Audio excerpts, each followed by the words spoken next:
ராணிக்கு மேலாக சோதிக்கப்பட ஒரு நாளும் விடமாட்டா.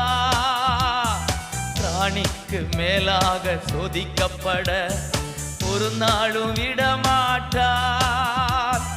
தாங்கிடும் பலன் தருவார், தப்பிச் செல்ல வழி செய்வார். நீ தப்பிச் செல்ல வழி செய்வார். கலங்கிடவே வேண்டாம், கலங்கிடவே வேண்டாம். இயேசு கைவிட மாட்டார், இயேசு கைவிட மாட்டார். உங்கள் துக்கம் சந்தோஷமாய் மாறும், உங்கள் கவலைகள் கண்ணீர் எல்லாம் மறைந்துவிடும்.